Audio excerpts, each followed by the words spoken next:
呢度俾青 BB 嘅感覺咧，係一個唔多似深圳嘅地方，有非常綠化嘅明渠喺附近，仲有成條戶外咖啡店嘅街道，令人感覺咧非常悠閒寫意㗎。其實呢度咧仲隱藏咗一間素食店嘅喎，就係由蓮花西站 A 出口行5分鐘嘅素樸啦。戶外同室內咧各有10幾個座位，食物大部分係純素，冇五辛、菇類同埋素肉。如果當日食物咧有奶製品咧，亦都可以要求轉純素嘅。呢度每日供應1款1人餐，同一啲單點食物，每日嘅款式唔固定，視乎當日採購嘅食材而定。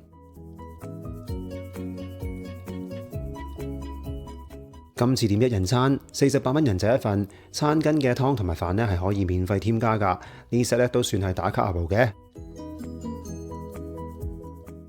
首先係中間嘅印度豆湯，味道唔錯，扁豆味同埋香料味咧都幾香。裏面咧以豆蓉為主，熱辣辣之餘咧有夠味道。第二款咧係番茄回紅腰豆，係送禮。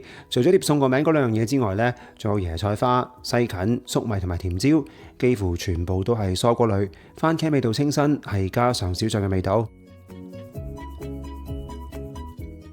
咁另一款家常味道嘅咧就係點點黃金飯，即係薑黃飯。薑黃味咧就唔多覺啦。飯嘅表面咧有脆口杏仁薄片，加埋頭先碟餸咧同埋湯一齊食咧都尚算 OK 㗎。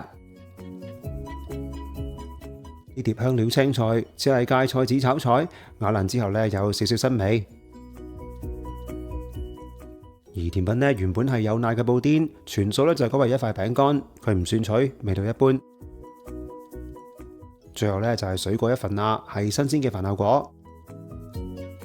然後青 BB 咧就買咗一碟青醬意粉返香港，青醬味道還好，唔會太油同太濃味，走清新風格，意粉份量咧都適中嘅。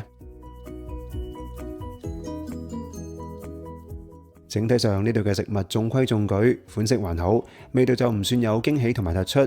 如果想食住家風，少油少鹽少糖，成分清晰嘅原形食物，同埋想悠閒過一個下晝呢，呢度係 OK 嘅。